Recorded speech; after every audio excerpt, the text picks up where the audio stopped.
Characteristic of Western urban civilization is a widespread condition of continuous semi-exhaustion that obtains among large numbers of the adult population.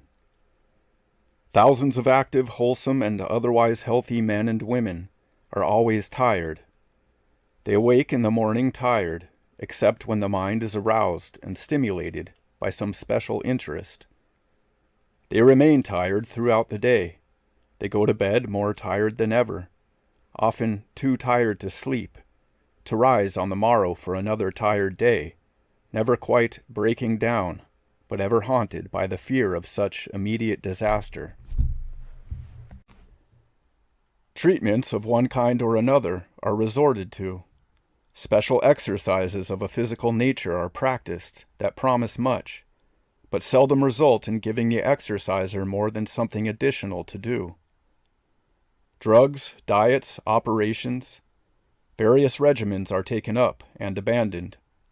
Endless thought and talk about these ameliorators add to the enveloping weariness. Dismal semi-exhaustion remains the dull, drab tone of an endless series of days and years. Why is it? A customary and apparently sufficient answer to this question is found in the stresses of modern city life. The complexities of a civilization that is too strenuous for the participants who have built it up. The speeding up of all things in this mighty modern day. This type of answer is an accepted formula, and as thoughtless, insufficient, and superficial as formulas largely are. It is appropriate to the modulus that has evolved it, but it assuredly is not an answer. Such phrases represent an excuse, not a reason. People need not be chronically tired, despite the hectic environment common to the tired and the untired alike. The human brain is a ceaseless generator of energy. Human nature as at present constituted is a ceaseless waster thereof. This is in most cases the underlying cause of the current exhaustion. It is self-exhaustion and nothing else. This is not attributable to outer environment. The stress and strain felt is an inner ferment, self-generated. Once this obvious fact is recognized, steps can be taken to overcome the condition, and one can live the busiest and most active of lives daily, without succumbing to exhaustion, or indeed feeling or undergoing any strain. Waste of energy can be checked and lessened in almost countless ways. To wake and fall to commiserating oneself on lack of refreshment from sleep is a waste of energy. To consider with dread and resentment the multitudinous activities that lie ahead is a waste of energy. To hurry and fume over getting ready and starting for the day's work is a waste of energy. Unnecessary thought and attention, and unnecessary words in regard to all this preparatory effort is a waste of energy. Reliving it by recurring thought thereon is a waste of energy. How many, estimable and really capable men and women are already worn out by such struggles before they leave home for the work of the day. During that day, whether duties take one out into the world or keep one at home, there are almost countless ways in which, quote, leaky cylinders can be plugged and forces thus reserved. The attitudes, expressions, ways of doing things, even the appearance of others disturb and annoy us. Waste of energy. Their duties are their own, not ours. All that is their business. Why not conserve our forces by minding our own?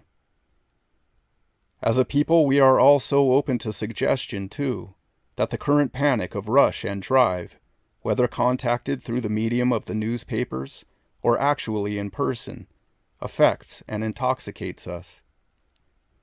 Things are moving fast. Everyone is in a hurry.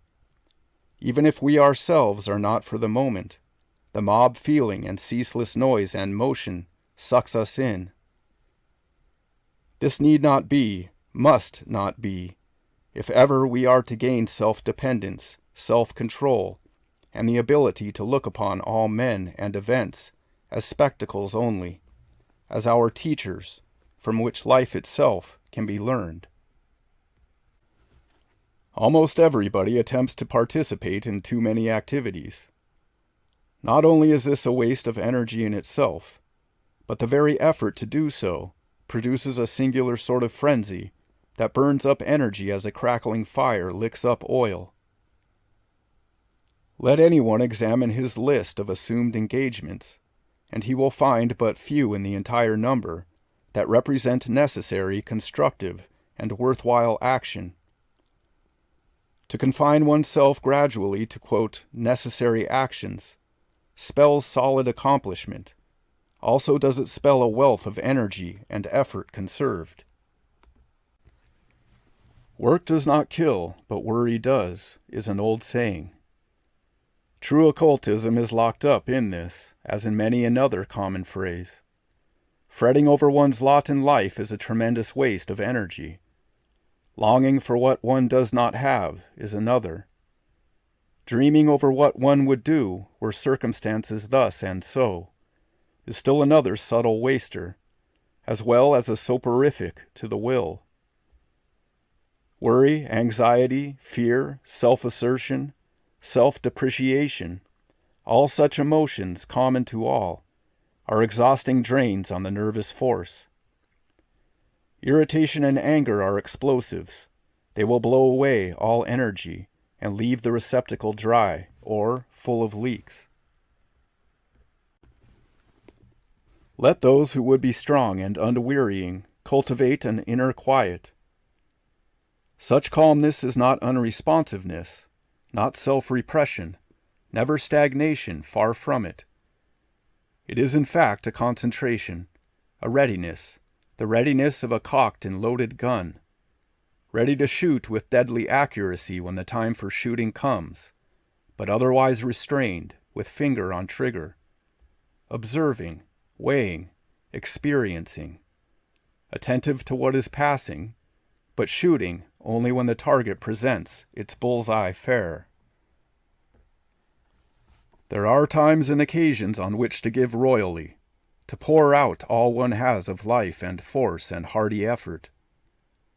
On such occasions as these, one rises above oneself and taps the universal energy, the Buddhic reservoir, of which the usual personal stream is but a diverted driblet. Such outpourings for others' sake are never wasteful, never ultimately exhausting. It is as if the great flood poured its own revitalizing force through us, stimulating, cleansing, and refreshing the entire nature. Even the personal container seems purified, enlarged. The result is wholly beneficial, ennobling, strengthening.